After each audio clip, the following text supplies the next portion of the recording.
อิสรภาพของท่านอยู่ในคัมภีร์ที่ผมจะพูดถึงต่อไปนี้ครับผมจะมีประโยคนึงที่อยากให้ทุกท่านลองคิดตามหากท่านเข้าใจสิ่งนี้ความสุขความทุกข์ของท่านจะหลอมรวมเป็นหนึ่งครับทุกท่านจะเป็นอิสระในชีวิตมนุษย์ต้องการความสุขจริงไหมครับคุณผู้ฟังทุกท่านต่างต้องการความสุขแต่ผมจะมีความจริงอย่างหนึ่งมาเล่าให้ทุกท่านแท้จริงแล้วมนุษย์ไม่ได้ต้องการความสุขครับ เพราะเมื่อมนุษย์ปรารถนาความสุขมันย่อมหลีกเลี่ยงไม่ได้ที่จะพบความทุกข์เมื่อไม่สมหวังหรือเมื่อพบความสุขพอเวลามันผ่านไปความสุขมันจะลดน้อยลงแล้วมันก็ปรับเปลี่ยนเป็นความทุกข์หรือความเฉยเมยนี่คือสิ่งที่มนุษย์กำลังเจออยู่คำถามที่สำคัญยิ่งก็คือแล้วเรากำลังตามหาสิ่งใดอยู่และนี่เป็นเหตุผลสำคัญยิ่งครับว่าทำไมศาสดาของโลกหรือผู้นำทางจิตวิญญาณจะไม่ใช้คำว่าแสวงสุขแต่จะใช้คำว่าดับทุกข์ทุกท่านพอจะเห็นอะไรไหมครับสิ่งที่เราต้องการจริงๆก็คือการไม่ทุกข์หรือการสงบครับเราต้องการความสงบนั่นคือสิ่งที่เราต้องการจริงๆแต่สิ่งที่มันพีคยิ่งกว่านั้นก็คือเราไม่จำเป็นต้องตามหาความสงบเลยครับเพราะเราคือความสงบความสงบนั้นอยู่ในสิ่งที่เรียกว่าจิตวิญญาณครับ จิตวิญญาณอยู่ในตัวเราทุกคนนั่นหมายความว่าหากทุกท่านสามารถเชื่อมต่อกับจิตวิญญาณของตัวเองได้ท่านจะค้นพบสิ่งที่ท่านกำลังตามหามาทั้งชีวิตความสงบนั่นเองและเมื่อทุกท่านฟังคลิปนี้จบท่านจะตามหาสิ่งนั้นเจอนี่จะเป็นสมบัติที่ล้ำค่าที่สุดเท่าที่ผมจะมอบให้กับทุกท่านได้ครับในเอพิโซดนี้เราจะมาเรียนรู้กับคัมภีร์จิตวิญญาณของการอยู่กับปัจจุบัน The Power of Now ครับ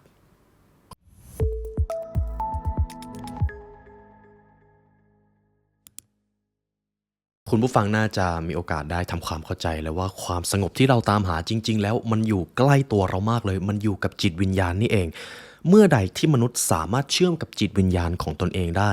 เมื่อนั้นผู้นั้นจะเข้าถึงความสงบและวิธีที่จะเข้าถึงสภาวะนั้นได้ก็คือปัจจุบันครับขีดเส้นใต้คำนี้เลยเพราะเราจะพูดถึงคำนี้บ่อยมาก สภาวะของการอยู่กับปัจจุบันคือคำตอบทุกสิ่งทุกอย่างเมื่อท่านสามารถฝึกฝนสิ่งนี้ได้บ่อยมากพอเมื่อนั้นท่านจะค้นพบว่าการตื่นรู้เป็นอย่างไรคือก่อนหน้านี้ผมก็มีโอกาสได้ทำหนังสือ The Power of Now เป็นคลิปเสียงไปในพาร์ทนี้ตามสัญญาครับผมจะนำบทเรียนที่คุณผู้ฟังจะสามารถเอาไปใช้ได้เลยทุกท่านจะเข้าใจไปถึงแก่นแท้เลยว่าทำไมการอยู่กับปัจจุบันถึงสำคัญและทำไมหลายๆครั้งการอยู่กับปัจจุบันอาจกลายเป็นสิ่งที่ยากที่สุดเท่าที่เราจะทำได้ผมขออนุญาตส่งบทเรียนเหล่านี้ด้วยความภาคภูมิใจและเป็นเกียรติอย่างยิ่งที่เราจะได้มาเรียนรู้ด้วยกันคือพอดแคสต์คลิปนี้ผมเชื่อว่าตั้งใจทำมากนะครับจริงๆก็ตั้งใจทำทุกคลิปแต่คลิปนี้พยายามหาข้อมูลมาเยอะมากที่สุดเลยผมจะขอเล่าเรื่องราวคร่าวๆของหนังสือเล่มนี้นะครับ The Power of Now หลายท่านบอกว่านี่คือหนังสือม้ามืดแห่งศตวรรษแล้วก็จะเป็นหนังสืออมตะครับหากคุณต้องการค้นพบความสุขหลายท่านก็มีผู้นำทางจิตวิญญาณคอยให้ความรู้คอยบอกวิถีที่จะไปถึงจุดนั้นหลายท่านก็จะเรียนรู้ผ่านตำราเรียนรู้ผ่านการฟังและตำรานี้แหละครับมีคำตอบหลายอย่างที่ท่านกำลังตามหาอยู่ผมจะอธิบายก่อนครับว่าการอยู่กับปัจจุบันคืออะไรระหว่างการสรุปหนังสือเล่มนี้ผมจะพยายามพูดช้าๆแล้วก็จะมีช่วงเงียบให้คุณผู้ฟังได้คิดนะครับการอยู่กับปัจจุบันทำได้แบบนี้ครับมือของท่านกำลังวางอยู่ตรงไหนในช่วงเวลานี้ลมหายใจของท่านมีอุณหภูมิอย่างไรเบาแรงร้อนเย็นนั่นแหละครับคือการอยู่กับปัจจุบันมองไปรอบๆตัวปล่อยให้ความคิดล่องลอยไปเพียงแค่ไม่ต้องไปยึดติดกับมันนั่นแหละครับการอยู่กับปัจจุบันแล้วถ้าหากคุณทำได้นานมากพอคุณทำได้สม่ำเสมอมากพอความวิตกกังวลทั้งหมดคุณจะรู้เลยว่ามันเป็นเรื่องสมมุติแทบทั้งสิ้นครับนี่คือความมหัศจรรย์ของการอยู่กับปัจจุบันความวิตกกังวลความจริงในทางจิตวิทยามนุษย์ก็คือถ้าคุณผู้ฟังลองสังเกตดีๆนะครับ90%ของความคิดในแต่ละวันเป็นความคิดลบครับไม่คิดถึงอดีตก็คิดถึงอนาคตบ้างไม่วิตกกังวลกับสิ่งนั้นก็ภาวะพะวงถึงสิ่งที่ยังมาไม่ถึงนั่นคือความคิดครับเมื่อใดก็ตามที่ความคิดของเรามันไม่ได้มีจุดมุ่งหมายมันจะชอบมุ่งไปในทางลบเหตุผลเป็นเพราะแบบนี้ครับย้อนกลับไปในตั้งแต่ สมัยบรรพบุรุษโฮโมเซเปียนส์ของเรามนุษย์ที่จะมีโอกาสรอดชีวิตมากที่สุดคือมนุษย์ขี้ระแวงใช่ไหมครับมนุษย์ที่จะมี worry detector สูงและตัวเราทุกวันนี้ก็เป็นลูกหลานของบรรพบุรุษเหล่านั้นเพียงแค่ว่ามันกลายเป็นดาบสองคมพอเราอยู่กับความวิตกกังวลนั้นนานๆเข้าเราสูญเสียสมดุลชีวิตเราสูญเสียความสุขในขณะที่อันตรายในยุคนั้นมันไม่ได้ตามมาจนถึงยุคนี้เราไม่ได้มีสิงโตมาไล่เขมือบเราไม่ได้มีงูเห่าคอยไล่กัดตลอดเวลาแต่ความกังวลนั้นมันไปเชื่อมโยงกับสิ่งที่เรียกว่าหน้าที่การงานทีนี้พอความทุกข์ของเราไปเชื่อมโยงกับสิ่งเหล่านั้นปัญหาหลายอย่างมันไม่ได้เกิดขึ้นทันทีครับมันอาจเหมือนจะเกิดแล้วมันก็ไม่เกิดสักทีแล้วความกังวลมันก็อยู่กับเราไปเรื่อยๆกลับกลายเป็นว่าระยะเวลาที่มนุษย์อยู่กับความกังวลมันนานมากขึ้นในขณะที่ยุคก่อนครับถ้ากังวลอะไรปุ๊บกังวลสิงโตกระโดดมาโอเคมันกระโดดเสร็จแล้วหายกลัวจบครับคอร์ติซอลมันไม่ได้หลั่งตลอดเวลานั่นเองนี่คือเหตุผลที่ว่าทำไมทุกวันนี้เราเครียดกันง่ายขึ้นเป็นโรคซึมเศร้ากันง่ายขึ้นนี่คือความจริงที่ต้องยอมรับครับและผมจะพาคุณผู้ฟังมาเอาชนะเจ้า worry detector นั้นกันและเหตุผลที่การอยู่กับปัจจุบันคือคำตอบทั้งหมดคำเดียวเลยครับปัจจุบันคือสิ่งเดียวที่ท่านมีครับไม่มีอะไรมากไปกว่านั้นปัจจุบันคือสิ่งเดียวที่เราควบคุมได้ส่วนอดีตผ่านไปแล้วอนาคตยังมาไม่ถึงกังวลไปก็ไม่ได้มีอะไรดีขึ้นมาจริงไหมครับทุกท่านค่อยๆคิดตามนะครับแล้วเดี๋ยวเรามาเริ่มกันที่เฟสที่1กัน you are not your thought ท่านไม่ใช่ความคิดของท่านนี่คือสิ่งแรกที่ผมอยากจะให้คุณผู้ฟังทำความเข้าใจว่านี่แหละครับอุปสรรคที่ทำให้คุณไม่มีความสุขหรืออยู่กับปัจจุบันไม่ได้ผมขอย้อนกลับไปว่าผมจะไม่ใช้คำว่าความสุขแล้วนะครับเพราะนั่นไม่ใช่สิ่งที่เราต้องการเลยเราต้องการความสงบหรือต้องการที่จะไม่ทุกข์นั่นเองมาดูกันว่าอุปสรรคของการอยู่กับปัจจุบันหรือการตื่นรู้ในชีวิตคืออะไร The obstacle of enlightened ผมอยากจะให้คุณผู้ฟังทำความเข้าใจ2 อย่างก่อนนี่คือต้นเหตุครับนี่คือต้นเหตุความวิตกกังวลความทุกข์ใจความไม่สบายใจรวมไปถึงปัญหาต่างๆในชีวิต1คือตัวคิดครับตัวคิดความคิดนั่นเองลองสังเกตดูครับ 90% ในความคิดของเรามันเป็นความคิดลบใช่ไหมครับตัวคิดคือสิ่งที่ถ้าไม่ดูแลให้ดีมันจะไปจับเรื่องราวลบๆมันจะพาคุณไปอดีตบ้างที่อดีตที่คุณเสียใจนี่มันยิ่งชอบเลยอนาคตที่ยังมาไม่ถึงโดยเฉพาะอย่างยิ่งอนาคตที่มันแฝงไปด้วยความวิตกกังวลตัวคิดชอบนำพาคุณไปในที่แห่งนั้นถามว่าแล้วตัวคิดพาคุณไปในที่แห่งนั้นคุณไปเจอกับอะไรคุณจะเจอตัวที่2ที่ชื่อว่าตัวทุกข์ครับตัวทุกข์พอคุณคิดในเรื่องลบๆคิดในอดีตคิดถึงอนาคตกังวลเรื่องคนนั้นคนนี้ตัวทุกข์มาหาคุณเลยแล้วคุณก็ทุกข์นั่นเองนี่คือ2 สิ่งที่คุณผู้ฟังต้องทำความเข้าใจเสียก่อนครับไม่มีอะไรที่จะกำหนดความทุกข์และความสุขของคุณไปมากกว่า2ตัวนี้แล้วกับ2แล้วทำไมคุณถึงคิดแล้วทำไมเจ้าความคิดชอบพาคุณไปเจอความทุกข์ย้อนกลับไปเหมือนที่ผมบอกไปในตอนแรกครับมันเกี่ยวกับเรื่องของธรรมชาติของสมองโครงสร้างของสมองกับอีกตัวหนึ่งซึ่งสำคัญอย่างยิ่งและมันเป็นต้นเหตุที่ก่อปัญหาหลายอย่างในชีวิตของท่านสิ่งนั้นมีชื่อว่าอัตตาครับอีโก้นั่นเองแต่ผมขอใช้คำว่าอัตตานะครับมันฟังดูครอบคลุมตัวตนของพวกเราดีอัตตาคือการยึดถือในตัวตนของการเป็นมนุษย์อัตตาคือแหล่งกำเนิดความทุกข์ใจของการคิดวิตกในชีวิตมันต้องการการเติมเต็มและมันต้องการทำให้คุณมองว่าทุกคนหรือโลกจะต้องเป็นแบบนั้นหรือแบบนี้ซึ่งมันทำให้คุณตกเป็นทาสของตัวคิดครับทุกท่านเห็นอะไรไหมครับเหตุผลที่ตัวคิดมันมีอิทธิพลกับชีวิตของคุณแล้วรู้สึกว่าควบคุมยากมากมันเป็นเพราะตัวตนหรืออัตตาของคุณครับเดี๋ยวผมจะอธิบายเพิ่มเมื่อทุกท่านฟังจบทุกท่านจะเข้าใจเลยว่าอัตตามันมีปัญหาอะไรกับชีวิตคุณบ้างการยึดถือในตัวเองยกตัวอย่างเช่นคนนั้นจะต้องทำแบบนี้กับฉันสิสังคมจะต้องยอมรับฉันในทิศทางนั้นทิศทางนี้ฉันจะต้องเป็นคนแบบนั้นแบบนี้สิสังคมถึงจะยอมรับมันเหมือนจะดีครับแต่มันจะกลายเป็นเรื่องไม่ดีทันทีเมื่อเราต้องละทิ้งปัจจุบันของเราเพื่อตอบสนองกับอนาคตหรือต้องการที่จะเปลี่ยนแปลงอดีตซึ่งจริงๆเราอาจจะเปลี่ยนแปลงไม่ได้ด้วยซ้ำครับนี่คืออัตตา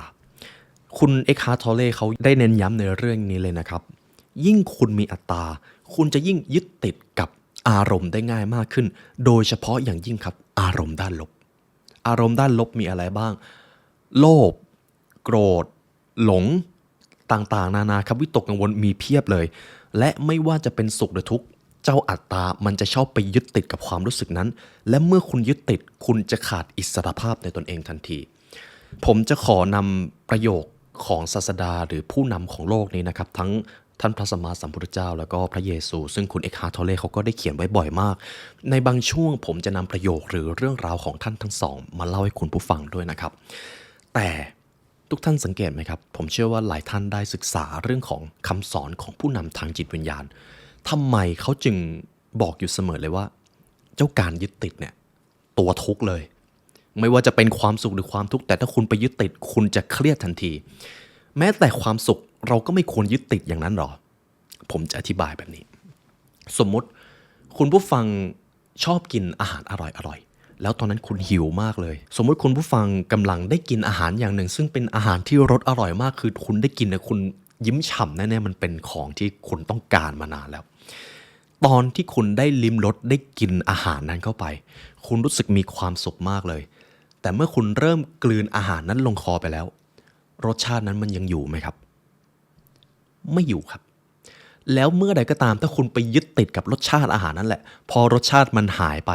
คุณจะเริ่มเซ็งแล้วคุณจะเริ่มทุกข์แล้วกลับมาเฉยๆเหมือนเดิมอีกแล้วและทีนี้เกิดอะไรขึ้นครับคุณจะเริ่มปรารถนามันมากอีกคุณจะเริ่มต้องการเจ้าความรู้สึกรสชาติดีๆนั่นอีกมันกลับกลายเป็นว่าคุณยิ่งไล่ล่ายิ่งไล่ล่ายิ่งไม่รู้จักพอยิ่งไม่รู้จักพอยิ่งไม่สุขพอไม่สุขก็ทุกข์เลยเห็นไหมครับนี่คือปัญหาของการยึดติดกับความสุขมันเลยเป็นเหตุผลที่ว่าทำไมอย่าตกเป็นทาสของแพชชั่นอย่าไปไล่ล่าพวกความสำเร็จความสุขจนถึงขนาดที่ว่าถ้าคุณไม่ได้สิ่งนั้นมาคุณจะไม่ยอมมีความสุขเพราะถึงได้มันมาคุณก็จะไม่มีความสุขนั่นเองส่วนอีกด้านหนึ่งเมื่อกี้ผมพูดถึงความสุขพอผมพูดถึงความทุกข์สมมติคุณผู้ฟังโกรธใครสักคนแล้วคุณ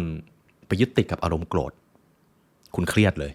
คุณเริ่มเกลียดเขาคุณเริ่มไม่มองข้อดีของเขาโดยเฉพาะอย่างยิ่งคนใกล้ตัวถ้าเป็นสามีภรรยาก็จะเจอปัญหานี้กันบ่อยใช่ไหมครับ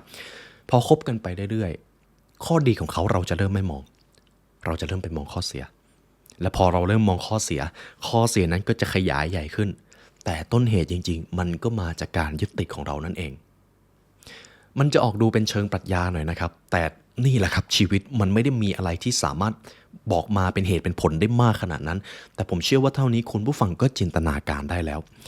ผมจะพาคุณผู้ฟังมาดูว่าแล้วอัตตามันสร้างปัญหาอะไรไว้ให้เราบ้างอย่างแรกครับอัตตาทำให้ท่านคาดหวังสิ่งต่างๆว่าผู้อื่นต้องเป็นในแบบที่ท่านปรารถนาเคยไหมครับปรารถนาให้คนนั้นต้องเป็นแบบนั้นต้องเป็นแบบนี้พอเขาไม่เป็นดั่งใจเราก็โกรธเราก็หงุดหงิดทั้งที่ความเป็นจริงแล้วพฤติกรรมความคิดจิตวิญญาณผู้อื่นเราไม่ได้มีอำนาจไปควบคุมเลยอย่างที่สองอัตตาทำให้เราอยากเป็นคนสำคัญมากกว่าที่จะทำสิ่งที่สำคัญครับเช่นการไปเอารัดเอาเปรียบผู้อื่นการสนใจแต่ผลประโยชน์การใช้เล่ห์ไปทุบายเอาชนะผู้อื่นมันทำให้คนได้ผลประโยชน์มามันทำให้เขารู้สึกว่าเขาเป็นคนสำคัญเขาดูเหนือกว่าผู้อื่นแต่ในขณะเดียวกันหลายครั้งเราต้องทำสิ่งที่มันขัดกับคุณธรรมเพื่อที่จะได้สิ่งนี้มาถามว่าอะไรเป็นตัวขับเคลื่อนเราอัตตาครับอัตตาขับเคลื่อนเราใครที่อยู่เหนืออัตตาย่อมไม่ละทิ้งคุณธรรมเพื่อผลประโยชน์เขาจะรักษาคุณธรรมเขาจะรักษาเกียรติเขาจะรักษาสัจจะยิ่งกว่าสิ่งอื่นใดนี่คือสิ่งที่เป็นภาพสะท้อนของคนที่อยู่เหนืออัตตาครับ 3. อัตตาทำให้ท่านอยากอยู่เหนือผู้อื่นซึ่งพอมนุษย์อยากอยู่เหนือผู้อื่นมันก็หลีกเลี่ยงไม่ได้ครับที่เราจะเอาตัวเองไปเปรียบเทียบกับคนอื่นเคยรู้สึกมีความทุกข์เพราะเอาตัวเองไปเปรียบเทียบกับคนอื่นไหมครับผมเชื่อว่าเคยแน่ๆเพราะผมเองบางครั้งก็ยังไม่รอดเหมือนกันอัตตาทำให้เราบันดาลโทสะเมื่อมีคนมาทำลายเกียรติและศักดิ์ศรีทั้งที่ความเป็นจริงมันอาจจะเป็นสิ่งที่อยู่ในจิตวิญญาณและความแข็งแกร่งภายในไม่ใช่ภายนอกแต่พอมีอัตตาเท่านั้นแหละครับใครมาดูถูกเราใครมาหยามเราโกรธเลยทั้งที่ความเป็นจริงแล้วเราเลือกที่จะไม่โกรธก็ได้แต่เพราะเจ้าอัตตาครับต่อไปครับอัตตา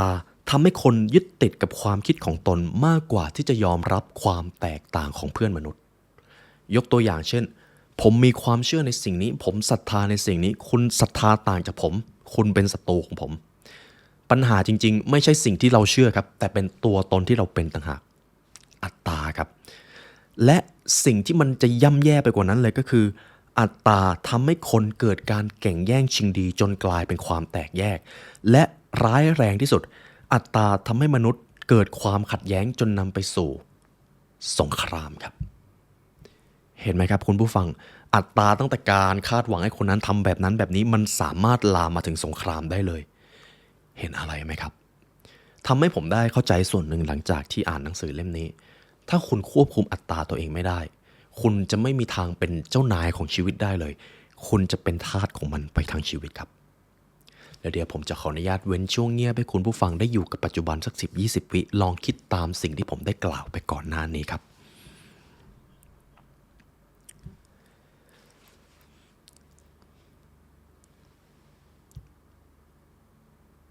โอเคเดี๋ยวเรามาต่อกันครับผมจะนำเรื่องราวของศาสดาเป็นผู้นำทางจิตวิญญาณมาดูกันว่ามนุษย์เป็นสิ่งมีชีวิตที่หลงไหลไปกับการยึดติดได้ง่ายขนาดไหนและถ้าหากมนุษย์สามารถเอาชนะสภาวะของการยึดติดได้ผลลัพธ์จะเป็นอย่างไรท่านแรกที่ผมจะพูดถึงครับเยซูสหรือพระเยซูในมัทธิวบทที่19ข้อที่16มีเรื่องเล่าเรื่องหนึ่งณ 2,000 ปีก่อนมีชายหนุ่มคนหนึ่งถามพระเยซูว่าข้าพเจ้าจะต้องทำอย่างไรเพื่อที่จะมีชีวิตนิรันดร์พอพระเยซูท่านเห็นดังนั้นครับก็เลยบอกว่าหากเจ้าอยากมีชีวิตนิรันดร์เจ้าจงเอาทรัพย์สินที่ท่านมีไปขายให้หมดหรือละทิ้งให้หมดเอาไปแจกจ่ายให้คนจนและจงตามข้ามาชายหนุ่มเห็นดังนั้นก็งงครับเพราะเขาเองก็เป็นมหาเศรษฐีคนหนึ่งชายหนุ่มไม่เอาครับไม่ต้องการละทิ้งสมบัติก็เลยเดินจากพระเยซูไปด้วยความโศกเศร้าเพราะเขาไม่สามารถปล่อยวางความมั่งคั่งของตัวเองได้การเผชิญหน้านี้แสดงให้เห็นอย่างชัดเจนว่าความยากลำบากและความจำเป็นของการปล่อยวางจากทรัพย์สินปล่อยวางจากสถานะไม่ใช่เรื่องง่ายครับการปล่อยวางไม่ใช่เรื่องง่ายเลยถึงแม้บางครั้งเราจะบอกว่าทำอะไรไม่ได้ปล่อยวางแต่จริงๆมันไม่ได้ง่ายขนาดนั้นครับมันจะต้องฝึกถึงแม้บางคนจะบอกว่าตัวเองเป็นคนไม่ยึดติดกับอะไรแต่ลึกๆแล้วเขาก็อาจจะยึดติดกับการได้ควบคุมคนอื่นยึดติดกับทรัพย์สินยึดติดกับสิ่งของเห็นไหมครับคุณผู้ฟังมันต้องฝึกครับการปล่อยวางจะต้องฝึกการกังวลทางโลกของมนุษย์ก็เป็นการยึดติดเช่นกันซึ่งพระเยซูเน้นว่าความเป็นอิสระที่แท้จริงและชีวิตนิรันดร์เกิดจากการปล่อยวางความยึดติดและไว้วางใจในพระเจ้าหรือสิ่งที่ยิ่งใหญ่กว่าคำว่าพระเจ้าในที่นี้หลายท่านจะมีความเชื่อแตกต่างกันซึ่งผมเคารพความเชื่อของทุกท่านบางท่านอาจจะแทนที่ด้วยจิตวิญญาณจักรวาลหรือธรรมชาติอะไรก็ได้นะครับเรามาดูเรื่องราวที่สองกันเป็นเรื่องราวขององค์บุตดาหรือพระสัมมาสัมพุทธเจ้านะครับหนึ่งในเรื่องราวที่ทรงพลังที่สุดที่แสดงให้เห็นหลักการนี้คือการสละราชสมบัติของเจ้าชายสิทธัตถะครับ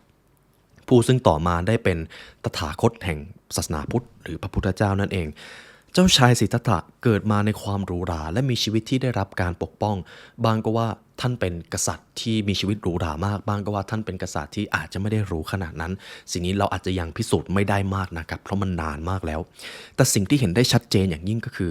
พอท่านเป็นคนในวรรณกษัตริย์ก็ย่อมมีความสะดวกสบายกว่าประชาชนทั่วไปที่อยู่ในวรรณะที่ต่ำกว่าแต่ในช่วงเวลานั้นครับเมื่อเจ้าชายสิทธัตถะได้เห็นเทวทูตทั้ง4ก็คือคนแก่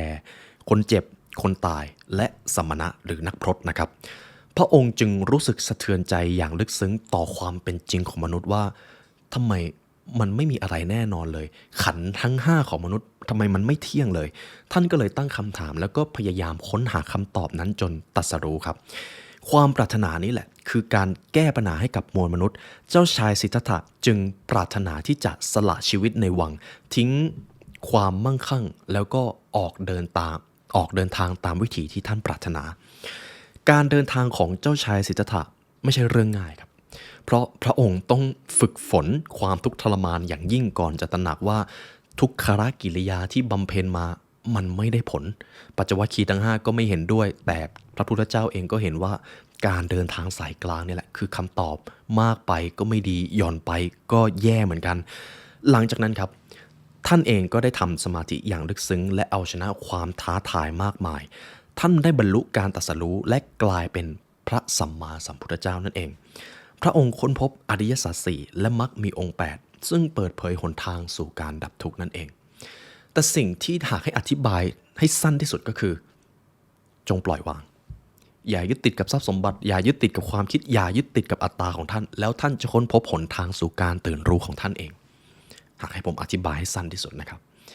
เห็นไหมครับเรื่องราวแรกเราเห็นแล้วว่ามนุษย์เป็นสิ่งมีชีวิตที่ยึดติดได้ง่ายขนาดไหนกับเรื่องราวที่2เราเห็นเลยว่าเมื่อมนุษย์สามารถเอาชนะอัตตาและการยึดติดได้เขาจะกลายเป็นผู้นำครับและเป็นผู้นำทางจิตวิญญาณด้วยซึ่งเป็นสิ่งที่ยิ่งใหญ่อย่างยิ่ง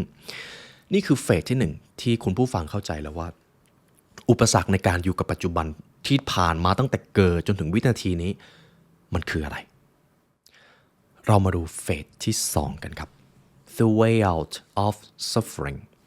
วิธีค้นพบพลังของปัจจุบันเราจะมาเข้าสู่กระบวนการแล้วครับว่าถ้าต้องการอยู่กับปัจจุบันต้องทำอย่างไรหากท่านฝึกฝนทั้ง3สิ่งนี้ท่านจะพบความสุขสงบไปทั้งชีวิตนี่คือสิ่งที่ผมจะเดิมพันครับมีเรื่องราวหนึ่งในหนังสือเล่มนี้ที่ผมอยากจะเล่าให้กับคุณผู้ฟังเป็นเรื่องราวที่ผมว่าคุณเอ็กฮาร์ท ทอลเลเขียนออกมาได้ดีมากกาลครั้งหนึ่งนานมาแล้วครับ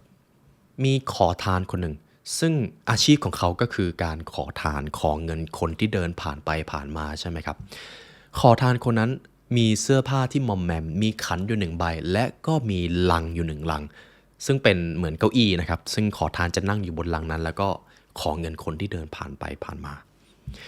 แต่แล้ววันหนึ่งครับมีชายแปลกหน้าคนหนึ่งเดินผ่านขอทานคนนั้นมาขอทานคนนั้นก็ตะโกนบอกเลยครับว่าทำบุญทำทานด้วยครับทำบุญทำทานคนยากไร้ด้วยครับชายแปลกหน้าคนนั้นหันมาแล้วก็ทำหน้าสงสัยครับแล้วก็ถามขอทานคนนั้นว่าท่านนั่งทับอะไรอยู่ขอทานก็ก้มลงไปมองกล่องนะท่านมันก็เป็นแค่กล่องแล้วข้าก็นั่งทับกล่องใบนี้มาตั้งนานเป็นปีๆแล้วชายแปลกหน้าคนนั้นก็เลยถามกลับไปเลยครับท่านนั่งทับมันมาเป็นปีๆแล้วเนี่ยท่านเคยเปิดดูหรือเปล่าว่าข้างในนั้นมันมีอะไรบ้างขอทานคนนั้นก็บอกไม่ข้าจะเปิดดูทำไมข้าก็แค่ใช้มันเป็นที่นั่งข้าไม่เห็นมีความจำเป็นต้องอยากรู้อะไรขนาดนั้นชายแปลกหน้าคนนั้นก็ตอบกลับไปเลยครับเอางี้ท่านลองเปิดกล่องใบนั้นดูมาแล้วเดี๋ยวท่านจะเห็นว่าข้างในนั้นมันมีอะไรขอทานก็ก็ได้เซาซีจังแล้วก็เลยเปิดกล่องใบนั้นครับพอเปิดกล่องใบนั้นขึ้นมาในที่แห่งนั้นมีแต่ทองมีทรัพย์สมบัติมีทุกสิ่งทุกอย่างที่ทำให้ขอทานคนนั้นกลายเป็นผู้มั่งคั่งได้ภายในระยะเวลานั้นครับนี่คือเรื่องราวที่สะท้อนทรัพย์สมบัติภายในมนุษย์ครับบางครั้งเราเป็นเหมือนขอทานคนนั้นเลยครับแต่เรามีทรัพย์สมบัติอย่างหนึ่งที่อยู่ใกล้ตัวเรามากๆและทุกท่านใช่ไหมครับทรัพย์สินนั้นอยู่ใกล้ตัวเรามากกว่าที่ขอทานเจออีกครับมันอยู่ในจิตวิญญาณครับมันอยู่ในจิตวิญญาณความสงบจิตวิญญาณนั่นคือสิ่งที่มนุษย์ปรารถนาครับเพียงแค่ว่ามนุษย์ยังไม่รู้ว่าจะเข้าถึงมันอย่างไรบทนี้แหละครับเฟสนี้ผมจะทำให้คุณผู้ฟังค้นพบทรัพย์สมบัตินั้นทุกท่านไม่จำเป็นจะต้องลุกไปที่ไหนเลยครับไม่ต้องลุกไปเปิดกล่องลุกไปเปิดอะไรนั่งอยู่กับที่แล้วก็สัมผัสโลกแห่งนั้นและเดี๋ยวท่านจะเจอผมจะมาเริ่มที่แต่ละบทนะครับสำหรับหนังสือ The Power of Now ถ้าให้สรุปมาคร่าวๆเป็นส่วนหลักสำคัญจริงๆจะมีอยู่3วิธีที่จะทำให้ท่านเข้าถึงปัจจุบันวิธีที่1ครับ Watch your thoughts creating space from our non-stop mental chatter จงเฝ้าดูตัวคิดหรือความคิดของท่านเสียและในขณะเดียวกันไม่ว่าตัวคิดนั้นมันจะผุดมาในรูปแบบไหนแค่มองมันแต่ไม่ต้องไปยึดติดคุณผู้ฟังอย่านึกถึงช้างสีชมพูครับ ผมเชื่อว่าเกือบ 100% คิดถึงช้างสีชมพูแค่คิดพอครับแค่เห็นพอแต่ไม่ต้องไปยึดติดประมาณนั้นเลยครับจริงๆเราสามารถทำแบบนั้นได้ครับเราควบคุมไม่ได้ว่าความคิดของเรามันจะผุดสิ่งใดมาเราควบคุมไม่ได้ครับแต่เราควบคุมตัวเราเองไม่ให้ไปยึดติดกับความคิดเหล่านั้นได้ผมชอบประโยคนึงที่ถูกเขียนในแมทธิวบทที่6ข้อที่34 Don't worry about tomorrow For tomorrow will worry about itself. Each day has enough trouble of its own. ท่านอย่าได้กระวนกระวายถึงวันพรุ่งนี้เลย เพราะว่าพรุ่งนี้ก็มีเรื่องกระวนกระวายของมันเอง แต่ละวันก็มีทุกข์ของมันอยู่แล้ว ท่านจะกระวนกระวายถึงวันพรุ่งนี้ไปทำไม นี่คือคำกล่าวที่ถูกเขียนในคัมภีร์ไบเบิลนะครับ ผมจะมีรูปภาพหนึ่งอยากให้คุณผู้ฟังดูครับผมว่ามันอธิบายได้ง่ายมากเลยว่าการมองความคิดทำอย่างไร สมมติความคิดหนึ่งผุดขึ้นมา ฉันมันแย่ ฉันมันดีไม่พอ ฉันกังวลวิตกกังวลเรื่องนี้ ฉันปรารถนาสิ่งนี้แต่ฉันล้มเหลว ความคิดมักจะผุดอะไรทำนองนี้มาเสมอครับ แต่อย่าไปยึดติด แค่มองมันครับ มีเด็กมาเคาะประตูหน้าบ้าน เคาะปังปังปัง ถ้าคุณไม่ไปยุ่งกับเด็กคนนั้นเดี๋ยวเด็กมันก็ไปเอง แบบนั้นเลยครับ นี่คือวิธีที่ 1 ทีนี้ผมจะให้เวลา 20 วินาทีนะครับ ให้คุณผู้ฟังลองอยู่กับความคิดตัวเอง แล้วลองสังเกตดูว่าในช่วงเวลาเงียบๆเนี่ยแหละ ความคิดมันจะผุดอะไรมาหลายอย่างมาก แต่ทุกท่านไม่ต้องยึดติดครับ ลองทำดูครับ 20 วินาที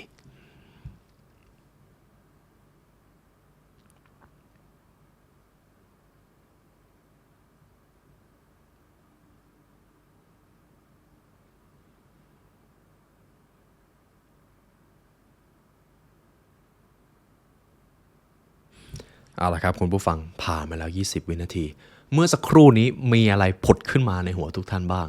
และถ้าทุกท่านลองสังเกตดีๆถ้าไม่ยึดติดนะครับแล้วก็อยู่กับลมหายใจอยู่กับปัจจุบันเดี๋ยวความคิดนั้นมันจะหายไปเองทุกความวิตกกังวลมันจะหายไปเลย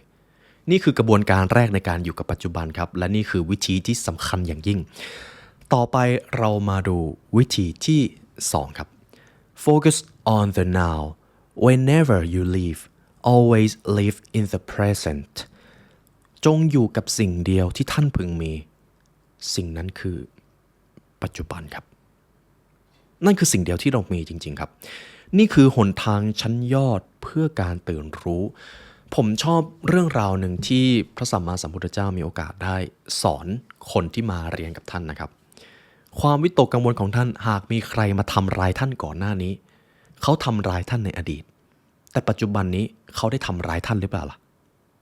แน่นอนก็ไม่ใช่ไหมครับเพราะบางคนทำร้ายเราในอดีตแต่ปัจจุบันเขาจะมาทำร้ายเราหรือเปล่าก็ขึ้นอยู่กับว่าเราเนี่ยแหละจะยอมมันหรือไม่มีคำสอนหนึ่งที่พระสัมมาสัมพุทธเจ้าได้สอนเอาไว้นะครับท่านบอกประมาณไว้แบบนี้ในชีวิตของเราความทุกข์จะเปรียบเสมือนธนูแต่ความทุกข์นั้นจะมีธนูอยู่2 ดอกธนูดอกแรกมักจะยิงมาจากไหนก็ไม่รู้แล้วมาถูกตัวท่านบางครั้งท่านก็ควบคุมไม่ได้หรอกว่าไอ้ธนูดอกนั้นมันจะมาเมื่อไหร่มาตอนไหนและบางทีบางลูกมันเจ็บมากด้วยแต่ธนูอีกดอกหนึ่งมันอยู่ในมือท่านหากท่านไปยึดติดว่าท่านจะต้องแก้แค้นท่านจะต้องเจ็บปวดกับการกระทำของคนคนนั้นและท่านจะรอเอาคืนท่านจะโกรธท่านจะเกลียดเขามันก็ไม่ต่างจากการที่ท่านเอาธนูดอกที่2ที่ท่านถืออยู่มาทิ่มตัวเองซ้ำอีกครั้งหนึ่งซึ่งมันก็ไม่สมเหตุสมผลใช่ไหมครับแต่นั่นแหละครับบางครั้งเราก็ทำแบบนั้นเลยแต่เมื่อใดก็ตามถ้าท่านจดจ่ออยู่กับสิ่งเดียวที่ท่านมีความเจ็บปวดที่มันเกิดขึ้นในอดีตมันก็คืออดีตส่วนปัจจุบันมันก็คือปัจจุบันท่านจะเป็นคนที่ไม่เอาธนูดอกที่2มาทิ่มตัวเองครับถ้าทำแบบนั้นได้และต่อไปนี้ผมจะทำให้คุณผู้ฟังเอาชนะความอยากที่จะเอาธนูดอกที่2มาทิ่มตัวเองมือของคุณผู้ฟังตอนนี้กำลังวางอยู่ตรงไหนครับลมหายใจของท่านมีอุณหภูมิอย่างไรค่อยๆทำตามผมนะครับและอากาศรอบตัวของท่านอุ่นหรือเย็นแค่ไหน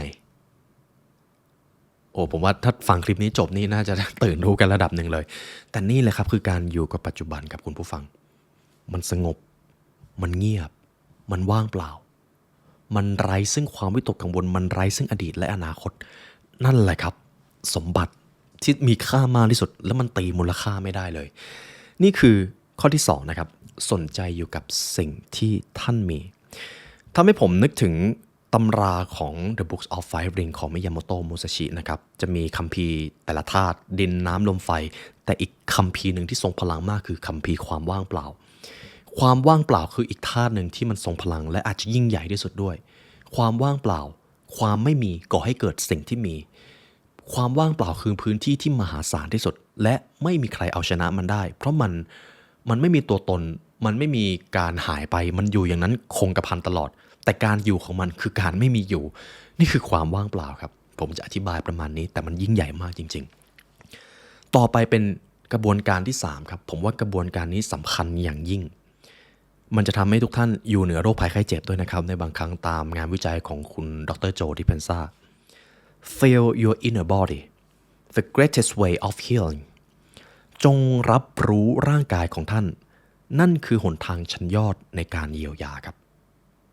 รับรู้ร่างกายคืออะไรถ้าคุณผู้ฟังบางท่านนะครับมีโอกาสได้เขาเรียกว่ากรรมฐานหรือเปล่าครับผมจำไม่ได้ที่ให้เราจดจ่ออยู่กับความรู้สึกเจ็บปวดยามที่ต้องนั่งสมาธิซึ่งบางครั้งมันก็เจ็บมากเหลือเกินเดี๋ยวปวดหลังเดี๋ยวปวดขา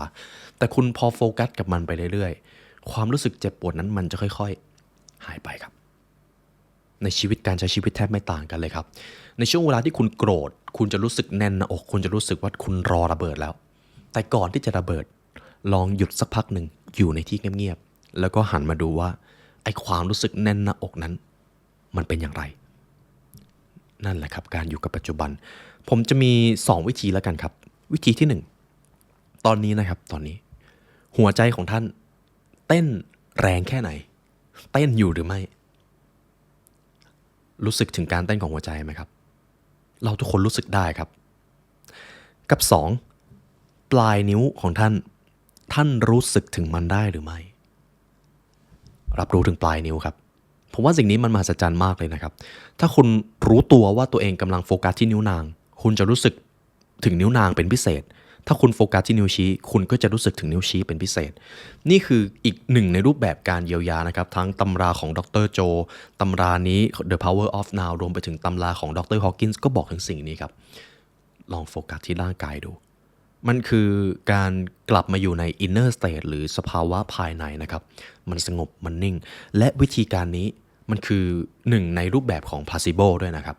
มันจะทำให้คุณได้กลับมาโฟกัสว่าตรงนี้คุณมีตรงไหนที่มันเจ็บบ้างตรงไหนผิดปกติบ้างแล้วการรับรู้นั่นแหละครับมันจะเปรียบเสมือนการไปส่งสัญญาณบอกจิตใต้สำนึกว่าตรงนี้มันผิดปกติจัดการที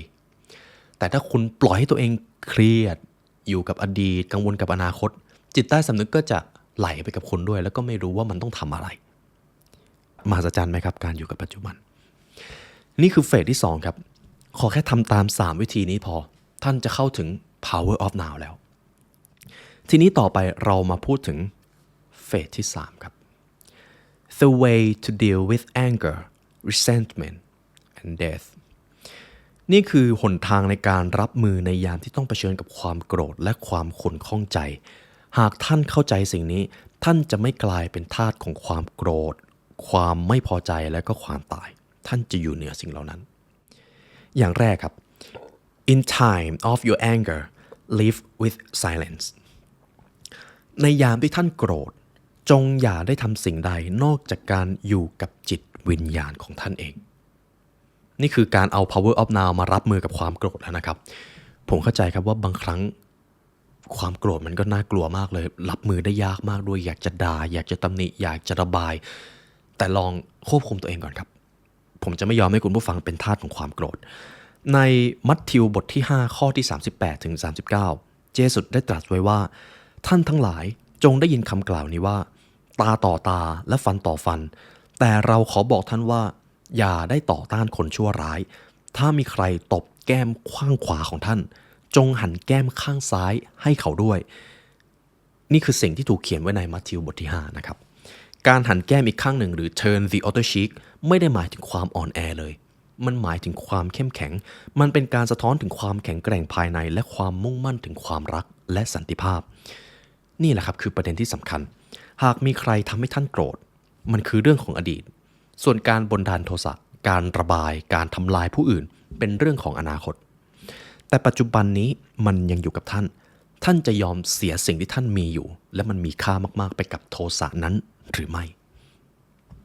คุณผู้ฟังเป็นคนเดียวที่ตอบคำถามนี้ได้ครับในยามที่ท่านโกรธจงหยุดอยู่ในที่เงียบๆแล้วกลับมาเชื่อมโยงกับจิตวิญญาณผ่านกระบวนการวิธีการทั้ง3ที่ผมได้พูดไปก่อนหน้านี้ครับและท่านจะอยู่เหนือมันข้อที่2 in time of disappointed just accept it ในยามที่ท่านผิดหวังจงสิโรราบหรือยอมรับในสิ่งนั้น โลกจะส่งสถานการณ์ที่ดีกับชีวิตของท่านมาให้เสมอเพียงแค่ว่าณช่วงเวลานั้นท่านอาจจะยังไม่รู้ผมว่าข้อนี้ทรงพลังมากนะครับคุณผู้ฟังเคยผิดหวังไหมครับแน่นอนครับว่าต้องเคยเสียใจเคยเจ็บปวดจากการกระทำของคนนั้นคนนี้หรือบางทีก็มาจากตัวเราเองในหนังสือ The Power of Now จะมีคำหนึ่งที่ถูกเขียนไว้ในบทที่10เป็นบทสุดท้ายนะครับคือคำว่าซีโรราบหรือโอบรับยอมรับไม่ว่าสิ่งใดมันจะเกิดขึ้นในชีวิตมันมีเหตุผลในแบบของมันเองไม่ว่าจะเป็นโชคดีหรือโชคร้ายที่เรามองนะครับแต่มันมีเหตุผลคุณมีหน้าที่เดียวเลยครับยอมรับครับโอบรับมันทีนี้คำถามที่มันเกิดขึ้นก็คือแล้วถ้าเราต้องยอมรับอย่างนี้เราก็ไม่ได้ต้องการที่จะเปลี่ยนแปลงสภาพความเป็นอยู่และชีวิตเราจะดีขึ้นได้อย่างไรคุณเอ็กฮาร์ท ทอลเลตอบไว้ดีมากครับการสีโรราบในที่นี้คือการไว้วางใจในจักรวาลหรือสิ่งที่มันยิ่งใหญ่กว่าหากคุณยอมรับสิ่งที่เกิดขึ้นในชีวิตได้อย่างแรกเลยคือคุณจะไม่ตกเป็นทาสของความรู้สึกด้านลบคุณจะมีความสงบในการกระทำต่อจากนั้นคุณจะไม่ตอบสนองด้วยความหุนหันพลันแล่นซึ่งจะนำมาซึ่งหายนะในภายหลังคุณจะอยู่เหนือสิ่งเหล่านั้นหากคุณยอมรับสิ่งที่มันเกิดขึ้นในชีวิตส่วนการเปลี่ยนแปลงต่อจากนั้นคุณไม่จำเป็นจะต้องเดินหน้าไปด้วยความไม่พอใจคุณสามารถเดินหน้าได้ด้วยความสุขสงบคุณแค่ต้องยอมรับในระหว่างการเดินทางระหว่างการพาตัวเองไปสู่การตื่นรู้หรือประสบความสำเร็จหากคุณไม่เชื่อมั่นในระหว่างการเดินทางเลยว่าชีวิตจะมอบสิ่งที่มีความหมายมาให้คุณจะไม่มีความสุขเลยจนกว่าคุณจะไปถึงจุดหมายและเมื่อคุณไปถึงจุดหมายแล้วคุณก็จะยังไม่มีความสุขอยู่ดีซึ่งก็หมายความว่าคุณจะไม่มีความสุขสงบไปทั้งชีวิตนั่นเองและมันไม่ใช่สิ่งที่เราต้องการดังนั้นครับในยามที่ผิดหวังในยามที่มีใครมาทำให้ท่านผิดหวังซีโรราบครับยอมรับไปก่อนและจงเชื่อไว้ว่าอมอร์ฟาติครับคำนี้ผมมักจะพูดบ่อยมากในปรัชญาสโตอิกจงยอมรับโชคชะตาของท่านสิ่งใดที่เกิดขึ้นมาแล้วถึงแม้ตอนนั้นท่านจะยังไม่รู้ความหมายแต่อนาคตท่านจะรู้เองนี่คือข้อที่2ครับในยามที่กำลังไม่พอใจหรือผิดหวังจงทำตามนี้ข้อสุดท้ายครับเราจะมาพูดถึงความตายกัน In time of death confront it ในยามที่ท่านต้องเผชิญกับความตายเผชิญหน้ากับมันครับอย่าได้กลัวที่จะตายเหตุผลเป็นเพราะอะไรผมจะมีเรื่องราวหนึ่งครับซึ่งผมเชื่อว่าเรื่องราวนี้จะสะท้อนอย่างหนึ่งของผู้ชายท่านนี้ได้ดีอย่างยิ่งเรื่องราวการเสียชีวิตของโซเครติสครับโซเครติสเป็นหนึ่งในนักปรัชญาที่ขึ้นชื่อว่าฉลาดมากที่สุดในยุคนั้นด้วยประโยคคลาสสิกครับข้าคือคนที่ฉลาดที่สุดเพราะอะไรรู้ไหมท่านเพราะข้าน่ะรู้ว่าข้าไม่รู้สิ่งใดเลยนี่คือประโยคยอดฮิตของโซเครติสนะครับแต่เรื่องราวการเสียชีวิตของเขาครับพูดง่ายๆก็คือเขาอาจจะโดนเรื่องของการเมืองเพราะโซเครติสเป็นคนที่ตั้งคำถามแล้วก็มีอิทธิพลสูงมากๆในยุคนั้นครับซึ่งชนชั้นปกครองไม่น่าจะถูกใจสักเท่าไหร่โซเครติสจึงถูกตัดสินให้ดื่มยาพิษครับแต่ครับทุกท่านรู้ไหมครับว่าจริงๆแล้วโซเครติสสามารถหนีจากการถูกประหารได้แต่สิ่งที่โซเครติสทำก็คือไปนั่งถกปรัชญาต่อครับไม่หนีไม่อะไรทั้งสิ้นโซเครติสไปนั่งถกปัญญาแล้วผมจะเล่าให้ฟังนะครับโซเครติสถูกนำขึ้นพิจารณาคดีในปี399ก่อนคริสตกาลโดยถูกกล่าวหาว่าทำให้เยาวชนเอเธนส์เสียหายและไม่เคารพศาสนารวมถึงไม่เชื่อในเทพเจ้าของรัฐและนำเทพเจ้าใหม่มาให้พิจารณาการพิจารณาคดีของโซเครติสนะครับมันเต็มไปด้วยการซักถามและการสนทนาอย่างรุนแรงซึ่งโซเครติสเองก็บอกเลยว่าชีวิตที่ไม่ได้มีการพิจารณาไตร่ตรองไม่ควรค่าแก่การมีชีวิตอยู่โซเครติสถึงแม้จะถูกตัดสินประหารเขาก็จะยังตั้งคำถามว่าไอ้ที่คุณเชื่อเนี่ยมันจริงหรือเปล่าเราทุกคนควรจะเป็นแบบนั้นหรือไม่ยกตัวอย่างเช่นหากมีใครมาบอกโซเครติสว่าทุกคนจะต้องมีคุณธรรมโลกนี้ถึงจะดีโซเครติสก็จะถามว่าถ้าอย่างนั้นแล้วทุกคนในโลกนี้จำเป็นจะต้องมีคุณธรรมเหมือนกันหมดเลยหรือเปล่าและถ้าต้องมีคุณธรรมเหมือนกันหมดเราก็ไม่แตกต่างแล้วถ้าเราไม่แตกต่างสิ่งดีๆมันจะเกิดจริงหรือเปล่าโอ้โหนี่คือสิ่งที่โซเครติสจะถามนะครับซึ่งเป็นคนที่ตั้งคำถามได้ชาญฉลาดอย่างยิ่งส่วนในวันที่โซเครติสจะต้องดื่มยาพิษนะครับเขาไม่ได้แสดงอาการตื่นตระหนกใดๆทั้งสิ้นเขาหยิบมันมาดื่มอย่างสงบหลังจากที่ถกปรัชญาเสร็จแล้วก็พูดคุยกับเพื่อนว่าครีโตเราติดหนี้ไก่ตัวหนึ่งให้กับแอลเคลปิอุสอย่าลืมจ่ายนะแล้วโซเครติสก็ตายเลยครับ เขาตายอย่างสง่างามมากนะครับเห็นไหมครับถึงแม้ความตายก็ไม่สามารถทำลายจิตวิญญาณคนได้หากคนคนนั้นไม่ยินยอมในยามที่ท่านต้องเผชิญกับความตายมันคือแค่ความตายครับแล้วถ้าทุกท่านมีโอกาสได้อ่านเรื่องราวของคนที่เข้าใกล้จุดนั้นมาแล้วเขาจะบอกเป็นเสียงเดียวกันเมื่อคุณใกล้จะตายมันไม่ได้น่ากลัวเลยมันสงบมันคือสภาวะของการตื่นรู้ในชีวิตที่คุณไม่เคยเจอมาก่อนอีกงานวิจัยหนึ่งก็คือคุณผู้ฟังลองนึกถึงคำว่า enlighten หรือการตรัสรู้หรือการตื่นรู้นะครับในช่วงเวลาที่คุณใกล้ตายคุณจะเข้าใกล้สิ่งนั้นมากที่สุดครับนี่คือความจริงที่ผมมีโอกาสได้อ่านจากงานวิจัยของดรฮอว์กินส์นะครับซึ่งยิ่งใหญ่มากแม้แต่ความตายก็ทำอะไรความสงบของจิตวิญญาณมนุษย์ไม่ได้ครับนี่ก็คือเรื่องราวจากหนังสือ The Power of Now ที่ผมได้เรียบเรียงมาเป็นขั้นตอนมาให้รวมทั้งนำเรื่องราวที่หวังว่าคุณผู้ฟังจะมีโอกาสได้ระลึกถึงทุกครั้งเมื่อต้องเผชิญกับความโกรธความผิดหวังหรือแม้แต่ความตายขอให้บทเรียนใน The Power of Now นี้เป็นบทเรียนที่สำคัญยิ่งในการมีชีวิตอยู่ของพวกเราครับเพราะสุดท้ายแล้วทรัพย์สมบัติที่มีค่ามากที่สุดที่เราต่างปรารถนามันไม่ได้อยู่ที่อื่นเลยครับมันอยู่ในจิตวิญญาณจิตวิญญาณคือความสงบท่านก็ต้องเชื่อมโยงไปกับมันอยู่ในห้องที่เงียบสงบอยู่กับลมหายใจอยู่กับร่างกายอยู่กับเสียงที่ค่อยๆผ่านมาแล้วก็ผ่านไปนั่นก็คือการเชื่อมโยงกับจิตวิญญาณแหละครับนี่ก็คือบทเรียนที่ผมนำมาให้คุณผู้ฟังจาก The Power of Now นะครับเป็นอีกเล่มหนึ่งที่เปลี่ยนแปลงชีวิตคนไปเยอะมากๆและรวมถึงทั้งคุณผู้ฟังและตัวผมเองด้วยแล้วก็ทิ้งท้ายนะครับหากคุณผู้ฟังอยากจะเข้าถึงจิตวิญญาณแล้วก็อยากมีผู้คนมีสังคมหรือมีครูมาคอยชี้แนะท่านผมจะขออนุญาตนำคลาสเรียนหนึ่งมาให้คุณผู้ฟังนะครับซึ่งเป็นคลาสที่ผมเองก็ไปเรียนด้วยและเราก็อาจมีโอกาสได้มาเป็นเพื่อนร่วมรุ่นกันนี่เป็นคลาส NLP ของคุณโอมฮาดินครับซึ่งบอกได้ว่าคุณโอมฮาดินเป็นนักจิตวิทยาแล้วก็นักจิตบำบัดชั้น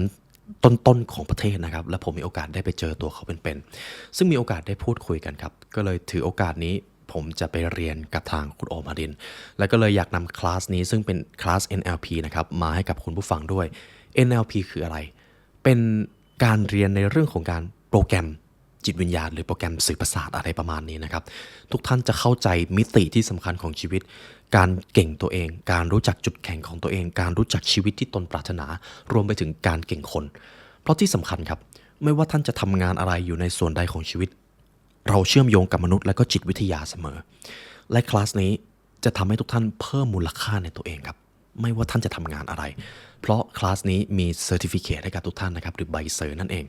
คลาส NLP ครับเรียนทั้งสิ้น7วันในเดือนสิงหาคมตลอดทั้งเดือนนะครับแล้วผมก็ไปเรียนทุกวันเช่นกันราคาคลาสเรียนนี้จะมีราคาระดับหนึ่งเกือบหลักแสนเลยสำหรับตัวผมเองมันก็ไม่น้อยเหมือนกันครับเพราะผมก็จ่ายตังค์ไปเรียนแต่ผมเชื่อว่าพอมูลค่าตัวเราเพิ่มและการลงทุนกับตัวเองคือสิ่งที่มีมูลค่ามากที่สุดมันก็เลยทำให้ผมไม่ลังเลผมก็เลยขอนำคลาสนี้มาฝากคุณผู้ฟังนะครับแต่ถึงอย่างนั้นผมขออนุญาตนำโค้ดส่วนลดมาให้ด้วยครับถือว่าเป็นของขวัญที่ผมไปขอมาให้แล้วกันครับ LELION ครับเป็นส่วนลด 5,000 บาทของคลาส NLP และจะเป็นเกียรติอย่างยิ่งหากเรามีโอกาสได้มาเป็นเพื่อนร่วมรุ่นด้วยกันครับและเช่นเคยครับหากทุกท่านฟังมาถึงตรงนี้แล้วอยากใช้เวลาเรียนรู้กับพวกเราให้ลึกซึ้งกว่านี้คุณผู้ฟังสามารถเรียนรู้ได้ผ่านพรีเมียมคอนเทนต์ของพวกเรานะครับผมเองได้ทำทั้งตำราความสำเร็จตำราการพัฒนาตัวเองแล้วก็ตำราจิตวิทยาซึ่งบางเนื้อหาผมก็ไม่สามารถเอามาพูดออกสื่อได้มันจะมีความดาร์กพอสมควรในบางส่วนผมเลยขออนุญาตนำไปทำไว้ในพรีเมียมคอนเทนต์นะครับและหวังเป็นอย่างยิ่งว่าจะเป็นที่ชาวเลิร์นเนอร์มีโอกาสได้เรียนรู้และพัฒนาตัวเองไปด้วยกันครับและในวันนี้ได้เวลาอันสมควรแล้วครับทีมงาน The Library Learn และตัวผมไลออนยุวศิลป์ขอกล่าวอำลาทุกท่านไปก่อนขอให้วันนี้เป็นวันที่ดีของทุกท่านครับสวัสดีครับ